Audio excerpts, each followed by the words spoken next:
MC को कोई नाम लेकर बुलाता है। डेमियन, डेमियन, ये आवाज, तुम यहाँ पर क्यों सो रहे हो? एमसी, मैं हेल में जाने से पहले उसे ही क्यों देख रहा हूँ? तुम इतनी जवान कैसे लग रही हो? लड़की कहती है, ओहो, मेरे साथ फ्लर्टिंग करना बंद करो। क्या तुम मेरे से अच्छा व्यवहार करने की कोशिश कर रहे हो इससे पहले कि पिताजी तुम्हें से डांटे? ठीक है, तुम अपनी बहन पर भरोसा कर सकते हो। हाँ दोस्तों, ये उसकी लड़की, उसकी बहन है।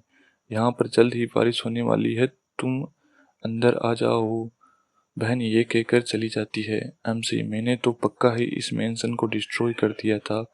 मुझे ये मत कहना कि यह सब सपना है। जो भी मेरे साथ हुआ सब सपना है। फिर लकड़ी की ओर देखकर कहता है, जल्द ही पता चल जाएगा, सब तो सच लग रहा है। लकड़ी से वह सामने रखे पत्थर पर एक वार करता है। वह देखकर चौंक जाता है कि पत्थर पर कुछ नहीं हुआ। फिर पत्थर में दरारें आने लगती है। वह अचानक से चकनाचूर हो जाता है। यह सब देखकर जोर जोर से हंसने लगता है। वहां पर बारिश भी आ जाती है और उसके आंसू गिरने लगते हैं।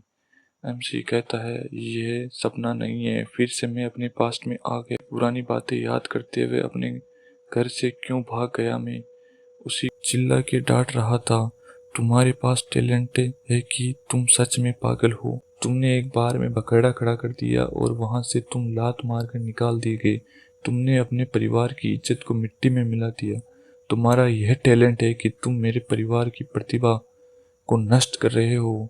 भाई कहता है, आपने लोएन ब्लून मार्च के यंग मास्टर को क्यों मारा?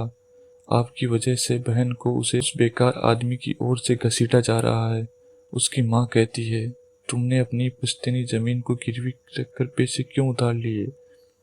तुम्हारा इसी टैलेंट की वजह से मेरी इज्जत को मिट्टी में मिलाती है। ये यहाँ से निकल जाओ। उसकी बहन उसे आवाज देकर कहती है, डेमियन, तुम ये पैसे रख लो और तुम खुश रहना। एमसी कहता है, मेरी वजह से तुम्हारी जिंदगी खराब हो गई, फिर भी तुम मुझे पैसे दे रही हो। ये कहकर पैसे लेकर भाग जाता है। उसी दिन मैंने पहली बार समझा कि गिल्ट और शर्म क्या होता है। एमसी अपने ख्यालों से बाहर आता है। मैं पास्ट में वापस आ गया हूँ। मैं इस बार अपनी फैमिली से माफ़ी मांग लूँगा। यह सब भगवान की मेहरबानी है। लेकिन मुझे अपनी पास्ट की तकनीक को इस्तेमाल इस हालत में मैं नहीं कर सकता हूँ। ये ब्रेकिंग, ये तकनीक प्रहार के प्रभाव को कई गुना बढ़ा देती है। मैंने ये तकनीक कैसल वॉल डिस्ट्रॉयर नामक नाइट को मार कर ली थी। एमसी की ओर से साइड से आवाज आती है, दयालु यंग मास्टर, यह तो मेरी फैमिली का सर्वेंट है। इसका नाम तो शायद विक्टर है। विक्टर कहता है, यंग मास्टर, आप अभी तक यहाँ पर क्यों खड़े हो? लेडी लुइस ने तो आपको वापस जाने को कहा था। पेट्रियार्ड आप पर बहुत गुस्सा है। एमसी कहता है, मैंने ऐसा क्या किया? विक्टर कहता है, आपको सच में नहीं मालूम आपने क्या किया? तो अब अंदर एक्सन वेस्ट काउंटी के अंदर तुम कमीने, तुम सच में पागल हो। तुमने बाहर में इतना बखेड़ा खड़ा कर दिया और वहां से लात मारकर बाहर निकाल दी गई। उसकी बीवी और उसकी बहन अपने फादर को रोक रही थी। तुमने अपने परिवार की इज्जत को मिट्टी में मिला दिया है। मुझे एमसी का फादर कहता है, मुझे छोड़ दो, इस बार इसका मैं सर तोड़ दूंगा। गाइस, एमसी के फादर का नाम पॉल लॉसबर्न है और मदर का नाम मरिल्डा हेक्सन है और उसकी बहन का नाम लुइस हेक्सन है। मैंने आप सबको बहुत मिस किया। यह सब सुनकर सब चौंक जाते हैं और एमसी रोने लगता है। पेरेंट्स कहते हैं, ये सच में रोने लगा है? फादर, अब तुम्हारे पास क्या बहाना है? मुझे उसके फादर कहते हैं, अब तुम्हारे पास क्या बहाना है? मुंह खोलो। एमसी, फादर, मेरे पास कोई बहाना नहीं है। फादर, क्या तुम्हारे पास कोई बहाना नहीं है? तुम झूठ बोल। फादर, क्या तुम्हारे पास कोई बहाना नहीं है? तुम झूठ बोल रहे हो। तुम्हारे पास हमेशा बहाना। मेरी वजह से सब हुआ है फादर। मैं सबको सब सही कर दूंगा। फादर कहता है, तुम्हें क्या लगता है कि भरपाई कर दूंगा? मैं इसे अपनी अभी ठीक कर दूंगा। जब मैं वापस आऊंगा तो आप ठीक से पनिश होऊंगा। यह सब सुनकर सब चौंक जाते हैं। क्या इसका ज्यादा मार खाने से इसका सर घूम गया है क्या? एमसी मर्चेंट सिटी में आता है। विक्टर, यंग मास्टर, हम वहां पहुंच। आप सच में अंदर जाना चाहते हैं? मुझे चिंता हो रही है। आप अंदर बखेड़ा मत खड़ा करना।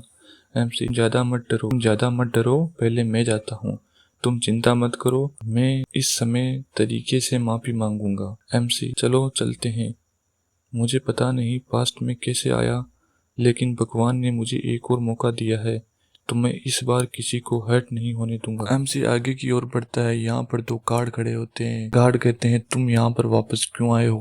मैंने तुम्हें आखिरी बार कह रहा हूँ, दूसरी बार अपना चेहरा यहाँ मत दिखाना। एमसी सोचता है, मुझे ये अच्छे से तो याद नहीं, काफी समय हो गया है, मुझे ये सब पहचाना पहचाना सा लग रहा है। कहता है, मुझे इस बार के ओनर से माफी मांगना चाहता हूँ, मैंने जो पिछली बार किया है।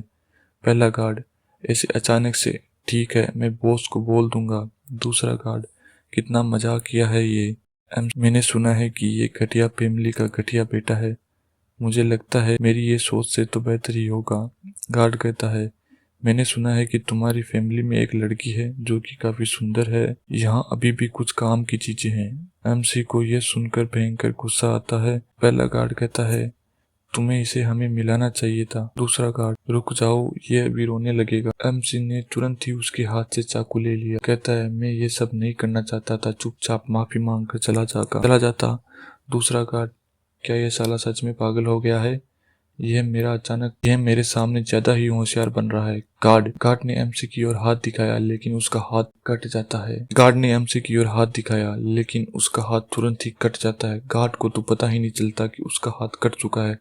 कुछ देर बाद वह नीचे बैठकर जोर जोर से चिल्लाने लगता है। दूसरा गार्ड कहता है, मुझे ही तुम्हें कुछ सिखाना पड़ेगा। विक्टर कर रोते हुए कहता है, यंग मास्टर, मैंने सोचा कि आप सभी चीजें ठीक कर देंगे। तो दोस्तों, आज के लिए बस इतना ही। अगला एपिसोड जल्द ही आएगा। मिलते हैं।